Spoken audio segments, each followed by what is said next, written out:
शाम के 6 बज रहे थे। रफ्तार से चल रही हवाओं तथा समंदर की कई फुट ऊंची लहरों का शोर किसी भी इंसान को डराने के लिए काफ़ी था। ऐसे में एक लड़की की बचाओ बचाओ की आवाज़ अजय के कानों में पड़ी। बिना परवाह किए वह तूफान के चक्रव्यूह को भेदता हुआ पानी में कूद पड़ा और उसे बचाकर किनारे की तरफ ले आया। वह उस लड़की को जानता नहीं था, मगर बचाने की पूरी कोशिश कर रहा था। तट पर उसे लिटाकर वह उसके पेट में भरा पानी निकालने लगा। थोड़ी देर में लड़की ने आंखें खोल दी। उसे होश आ गया था, मगर लड़की अभी भी बहुत डरी हुई थी और वह अजय को लगातार देख रही थी।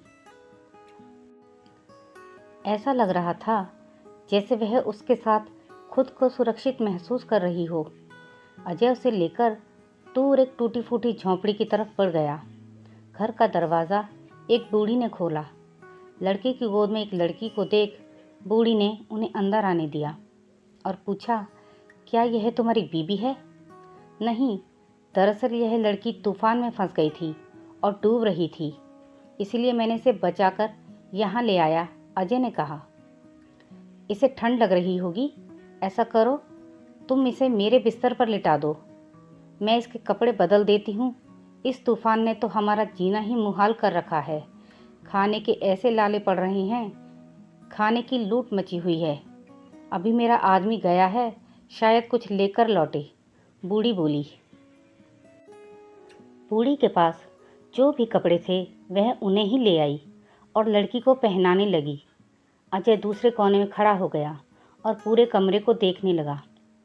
यह एक छोटा सा कमरा था जिसमें लकड़ी का तख्त और रसोई के कुछ छोटे मोटे सामानों के अलावा कुछ नहीं था। एक कोने में खाली बर्तन पड़े थे और एक तरफ रस्सी बंधी थी जिस पर कुछ फटे पुराने कपड़े लटके थे। अजय किसी से मिलने विशाखापत्तनम आया था। जब वह निकला था अपने गांव से तो उसे तूफान के आने की जानकारी नहीं थी, मगर रास्ते में इस तूफान में वह बुरी तरह फंस गया था। उसकी प्रेमिका उसी के कहने पर प्रिया हमेशा के लिए अपना घर छोड़कर उससे मिलने पहुंच चुकी थी और एक होटल में ठहरी हुई थी।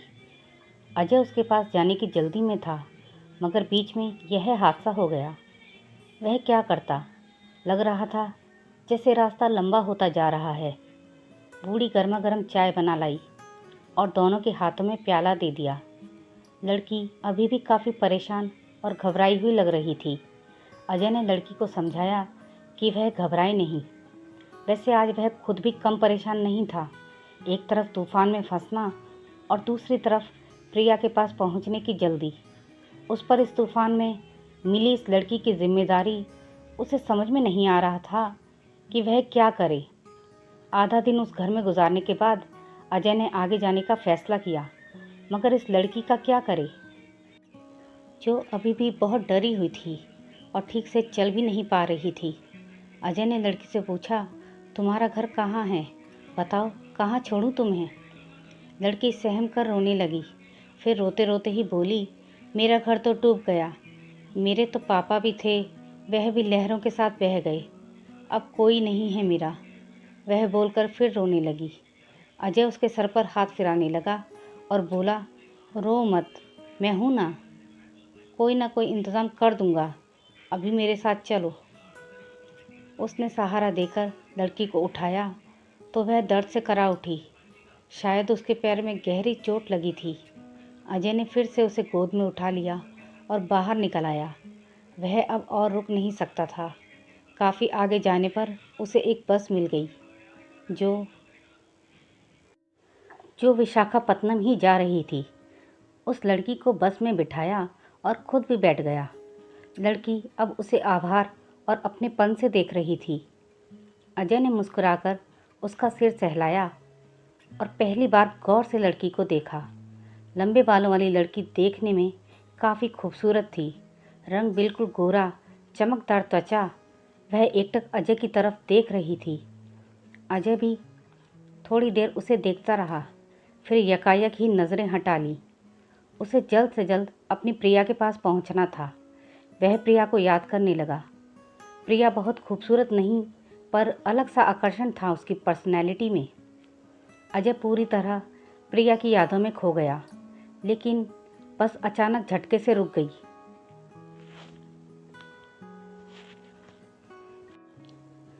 तो उसका ध्यान टूट गया। दोबारा बस चलने पर अजय एक बार फिर से प्रिया के बारे में सोचने की कोशिश करने लगा, मगर अब बार बार उसके दिमाग में साथ बैठी लड़की का ख्याल आने लगा था। इतनी सुंदर है, अकेली कहाँ जाएगी। हमदर्दी के अलावा शायद एक अजीब तरह का रिश्ता भी जुड़ने लगा था उन दोनों के बीच। इसे प्यास लग रही होगी, उसने सोचा। एक जगह बस रुकते ही अजय ने पानी की बोतल खरीद ली और लड़की को पीने को दी। बस स्टॉप आ चुका था। अजय ने लड़की को सहारा देकर नीचे उतारा और रिक्शा ढूंढने लगा। बड़ी मुश्किल से एक रिक्शा वाला मिला। उस पर बैठकर वह होटल की तरफ चल पड़ा। रास्ते में वह सोच रहा था कि इसे माँ के पास छोड़ दूंगा, गांव में सहारा मिल जाएगा बेचारी को, वरना इस अकेली लड़की को देख कोई इसके साथ क्या कर बैठे या कहाँ पहुँचा दे, कुछ कहा नहीं जा सकता। और फिर इसके पापा भी नहीं रहे, घर भी बह गया। तूफान ने इस लड़की की ज़िंदगी सड़क पर लाकर खड़ी कर दी। उधर प्रिया होटल में बैठी लगातार टीवी समाचार पर देख रही थी, जिसमें तूफान मची भारी तबाही के समाचार लगातार दिखाए जा रहे थे। खुद मुख्यमंत्री प्रभावित इलाकों का जायजा ले रहे थे। प्रिया का मन वैसे ही घबरा रहा था। उस पर तूफान के समाचारों से परेशान होकर वह कई बार अजय को फ़ोन कर चुकी थी, मगर उससे कोई संपर्क नहीं हो पा रहा था। तभी दरवाजे की घंटी बजी। वह दौड़ती हुई आई और दरवाज़ा खोला तो सामने खड़े अजय को देखकर खुशी से उछल पड़ी।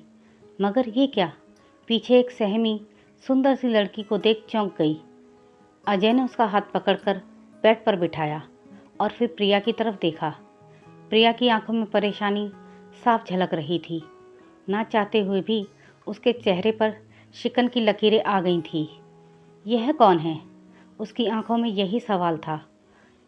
इसका अंदाज़ा होते अजय ने उसे एक तरफ ले लाते हुए कहा, दरअसल ये भावना है। यह तूफान में फंस गई थी, मैंने इसे बचाया। इसका घर, पापा सब तूफान में बह गए, इसीलिए मुझे साथ लाना पड़ा। प्रिया ने फिर लड़की की तरफ देखा तो उसके चेहरे पर लकीरें और बढ़